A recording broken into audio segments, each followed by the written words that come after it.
Hi friends, welcome to my daily little affairs, and my name is Dusty.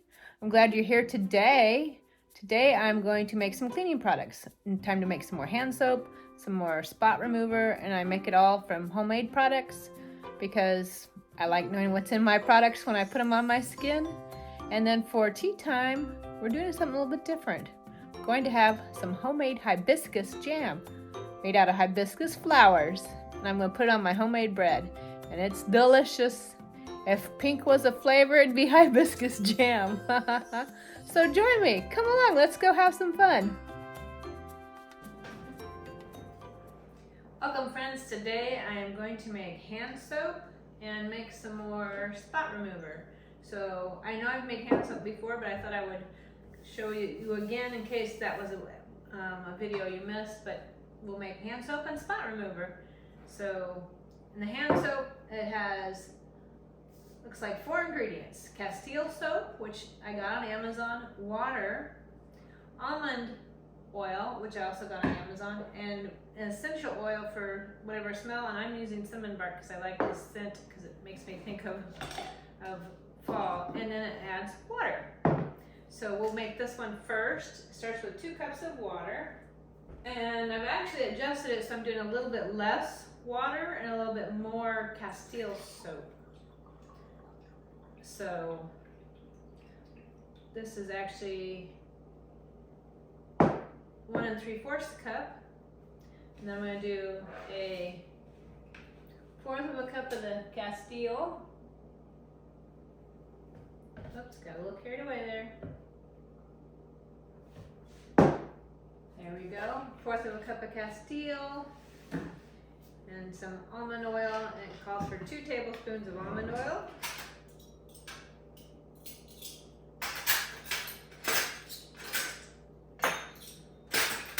So we have 2 tablespoons. There's 1, 2,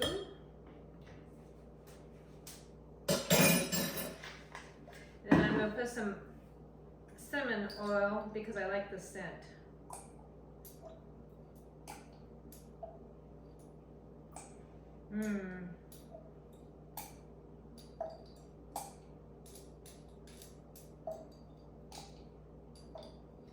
There, so I did 7 dropperfuls. And I'm going to pour this down into the water.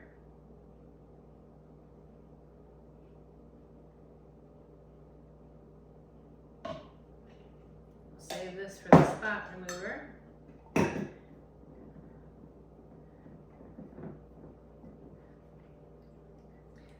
Give it a little bit of a shake to mix it all together. And there you go. It's runnier than what you're used to in the store, but I like that I know exactly what's in it. And I did use filtered water because that's what we try and use as much as possible, especially for drinking. But I'm not drinking this, but I still would like to use filtered water because why would I want extra minerals and toxins and whatever? So, which is another reason why I make my own hand soap, because I'm trying to eliminate as much of the toxins and things that I don't need touching my body, and our skin is our biggest organ. So that's the hand soap, and that will go back in our main bathroom. And now we will make spot remover, which it's really simple, and it seems strange that that's all that it is, but I really love this spot remover. I have a little brush that I use to like brush it into the fabric when there's a spot on it, and that way it can kind of sit in the spot and help work it out when I wash the clothes. It's 2 ingredients and it's all natural, and well, as much as possible, because one of the ingredients is Dawn dish soap.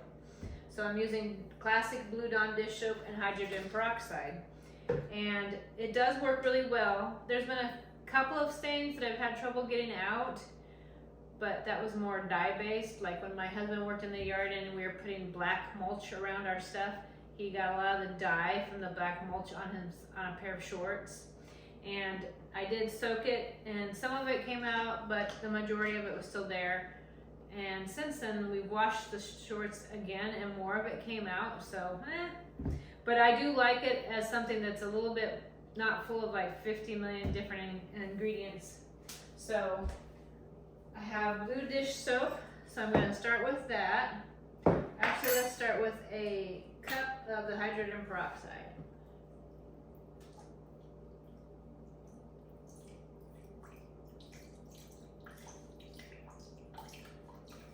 And I might do, so I can fill up my bottle, a cup and a half. So it's like 1.5 times the recipe. And I've been using this for quite some time now, and it does really well. And I like the amber bottle because of hydrogen peroxide. It will degrade really quickly in a clear bottle, and it's just stored in our linen closet with the brush next to it. So if I need to go ahead and get a spot out real quick before I put it in our hamper, everything's right there and it's easy to do. And it does, honestly, it works pretty well. I'm pretty impressed with it. I'm gonna get down here so I can see the level better.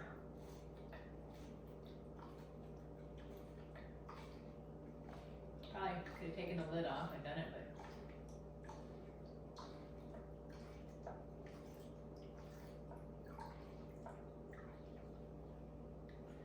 There we go.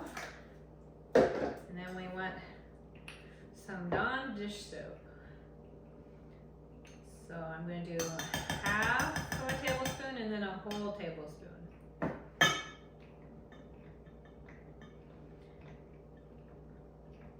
And you think about it, when they were using Dawn back in the, maybe it was the 80s and 90s with the oil spills, and they would use it to help clean the wildlife, that to me is another reason why it's a little bit more milder and better to use. And I like it.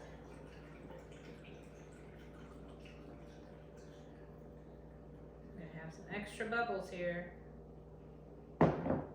Extra bubbles.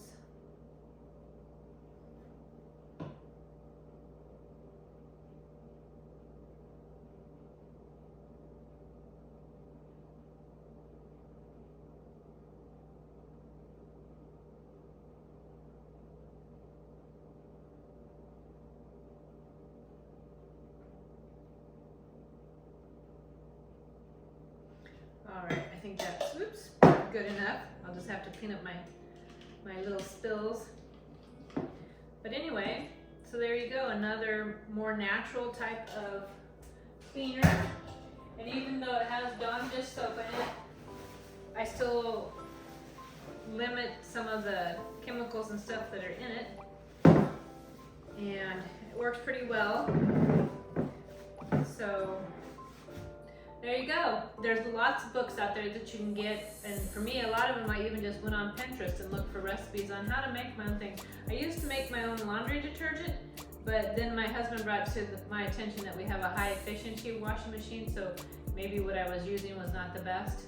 So I went on Amazon and found a like natural organic, I want to say it's Myers, I'm not sure. But I like it. I think it does a good job, and it's more organic and natural. So trying to get away from as many things as possible, but so we have the spot remover and just my regular dish soap, and then hand soap. So there you go. Hope you can make some things too, because, and that's the other thing, it's a little more economical, because look at, I barely used any of this to make the hand soap, and I still have a lot left for the future. So, and these were only maybe, I think this was like $10, and this was like $7, and this was maybe $10, and it's gonna go a long ways. So, more economical as well. And I like the idea of controlling what I am putting in my body and on my body. So, there you go. I can include those recipes down in the description so you too can make them. And thanks for joining me. Hi friends, today I am going to make some hibiscus jelly. I've made dandelion jelly, and we recently bought a hibiscus plant and planted it, and as the buds fell off I was like, it's the same type of thing as dandelion, but why can't I make, because you make hibiscus tea, so that's what you do with the dandelions, is make a dandelion tea and then incorporate that into a jam. So that's what I'm going to try. I added enough water here to make 4 cups. It's got a really nice light pinkish color, which I find very pretty. So that's gonna go into the pot. And then it calls for a tablespoon of lemon juice to kind of brighten it up.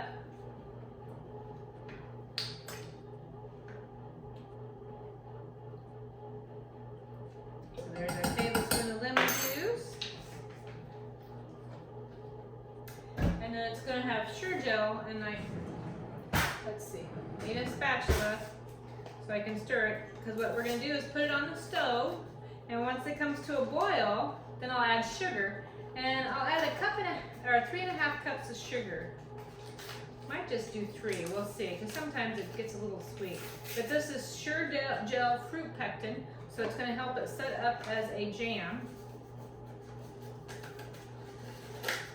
And you'll use the whole package. Stir that in. And it's kind of clumpy because the water's cold right now, but it will do better once it cooks. So now let's put it on the stove and get this puppy boiling. There we go, we have it on the stove. Don't mind my bread machine. That's just gonna be cardamom nuts, and those will be in a different video. So if you wanna know how to make some cardamom nuts, which is similar to a cinnamon knot, then you'll have to see that video, because this is gonna be separate. But now we've got our hibiscus tea. Oh, it's such a pretty pink. But I'm gonna bring it to a boil, and once it does, we can add our 3 to 3.5 cups of sugar. Then it will boil some more. We might skim off any like weird foamy stuff. Then we can put it in the jars, and we'll have hibiscus jam. It's come to a boil. I wish you could, well, right now the bubbles are in the way, but if you could see the beautiful shade of pink that it is.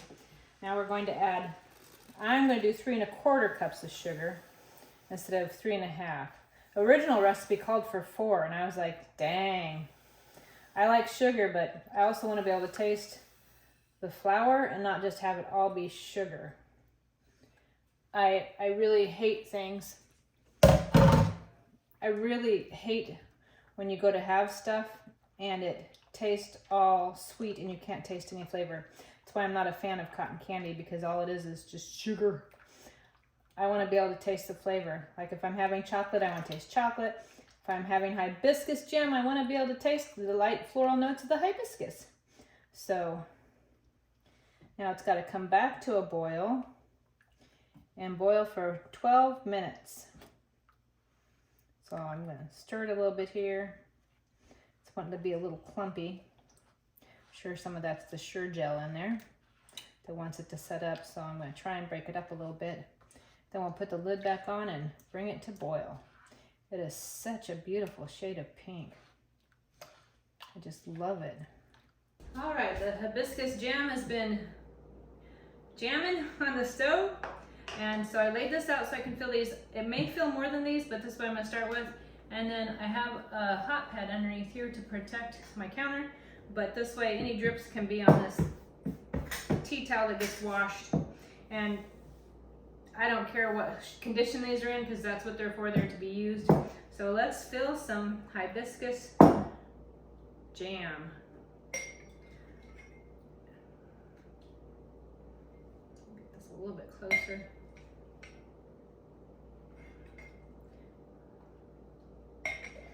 It's such a beautiful pink. I love it. It smells amazing. I'm eager to try it, but it's gonna have to set and cool off because it is quite warm. It's making me all sweaty, and I'm in an air-conditioned house. There we go, there's one jar. Isn't it beautiful? And then in a minute I'll wipe down the outside where if I got any drips, so the outside isn't all sticky.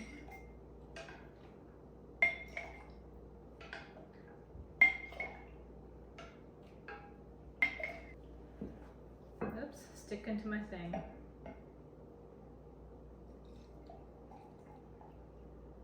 Oh, I can't get over the color. It's just so beautiful. So we got a little bit of dribble so we can fill some of these up a smidge more. And there we go. So I'll leave these to cool. And once they're completely cool where I can handle them and they've set up, I'll wipe the jars down, put the lids on and stick them in the refrigerator. And they should last, well, when I've had dandelion jam before, even though I don't can it or, you know, put it into a canner so that it's sealed, I just, once it's cooled, put it right into the refrigerator. And we've kept it easy a couple of months and it was fine. But, you know, if you're concerned, you can definitely look up how long a jam's good for that's homemade and keep it as long as you feel that it's safe for you.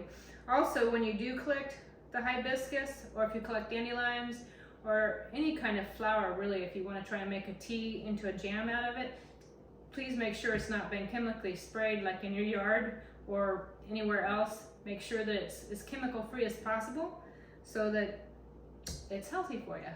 But look at that, isn't that just such beautiful color? I hope you can find some hibiscus. Maybe you have a friend that has a bush and they'll let you take some blooms. I feel kind of guilty that we have the blooms in the yard and it's like, oh, they're so pretty. I'm gonna pick those so I can eat them. Instead of leaving them in my yard, I'd rather have them as a jam. To me, outside they're just a source now. Like a garden, there you go.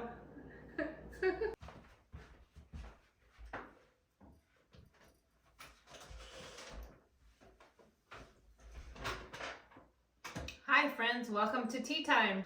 Tea time's a little bit different today, isn't it? Because we're not having a dessert, we're gonna try my hibiscus jam. Look at how pink that is. It's just gorgeous. This is my homemade bread.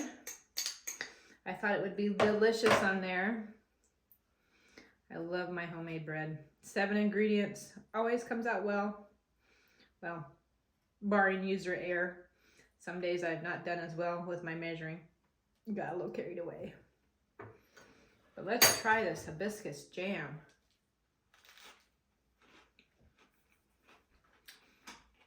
Oh my goodness. Wow. If you like jam, this is perfect. It's not super sweet. It's just sweet enough so that you get the jam flavor. And it's, I don't know. It's hard to describe because it's slightly floral because you're using hibiscus. But honestly, I know it sounds weird, but if pink was a flavor, this would be it. Drinking some lemon ginger tea with it.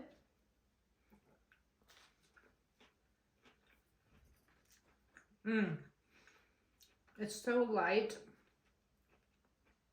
It's not a heavy jam. It's not a strong, heavy flavor.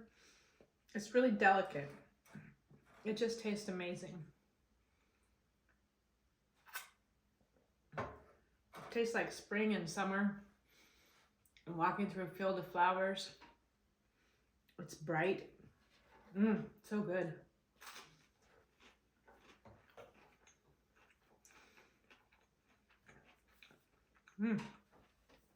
Well, I hope you can get a hold of some hibiscus, untreated. If you grow your own, this is the perfect thing to do with them. If you know someone has some, ask for them. I collected from our bush, I collected the blossoms as they opened and started to wilt. And I did that for about 2 weeks, kept them in a glass jar, and would just fill them with water as I got more hibiscus so that they stayed submerged, and created the little tea, if you will. And it just sat cold in my refrigerator, covered in a canning jar.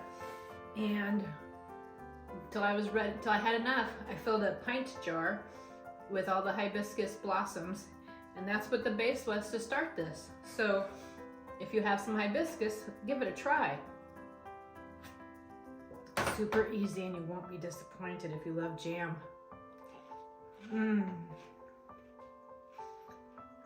So good. Yummy. But not for kitties. Huh? Yeah, you think you need some hibiscus jam? Silly cat. Silly Lexi. What? What? You need some more outside time? Yeah. Yeah. Well, thanks for joining me today for a little bit of an unusual tea time. And I'm glad you came and stopped by. Come back and visit me again real soon. Oh, by the way, I just wanted to put it out there. If you have any prayer requests or anything on your heart that you'd like me to pray for, please just drop it in the comments. I would be happy to add you to my prayer list and pray for you each day. And if you have something that you're thankful for, share that too, because that's always inspiring. And I hope you have a wonderful, wonderful day.